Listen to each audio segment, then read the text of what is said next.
এই শোরুমের প্রত্যেকটা কালেকশন এত বেশি সুন্দর, দেখলে তোমরা পাগল হয়ে যাবে এবং প্রাইসও ছিল অনেক বেশি রিজনেবল। বিশেষ করে তাদের হাই হিলের কালেকশনগুলো আমার এত বেশি ভালো লেগেছে। প্রত্যেকটা কালার এবং ডিজাইন ছিল ইউনিক।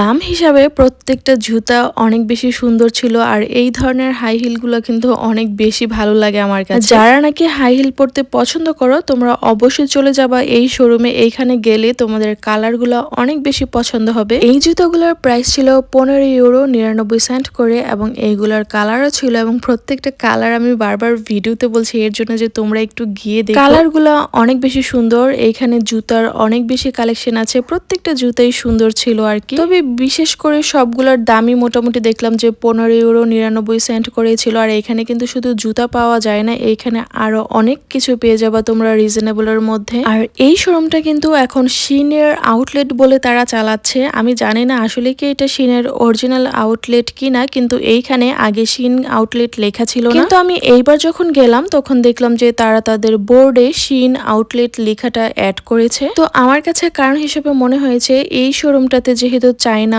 অনেক প্রোডাক্ট আছে, এর জন্য হয়তোবা তারা শিন আউটলেট হিসেবে চালিয়ে দিয়েছে এরকম একটা কিছু। আর এইখানে এই যে কালেকশনগুলো দেখা যাচ্ছে, এইখানে আতর ছিল। যে সকল ভাইয়ারা আতর ব্যবহার করতে অনেক বেশি পছন্দ করেন তারা একবার হলেও এইখানে একটু যাবে। আমার হাজবেন্ড যেহেতু আতর অনেক বেশি পছন্দ করে, এইখান থেকে আমি তাদের অনেকগুলা কালেকশন নিয়ে এসেছিলাম। এইটা হচ্ছে শোরুমের নামটা, অন্য কোনো শহরে আছে কিনা আমি জানি না। এটা হচ্ছে রোম শহরে। যারা বিডি বিম্বি চিনেন, বিডি বিম্বির একদম পাশের শোরুমটা হচ্ছে এটা।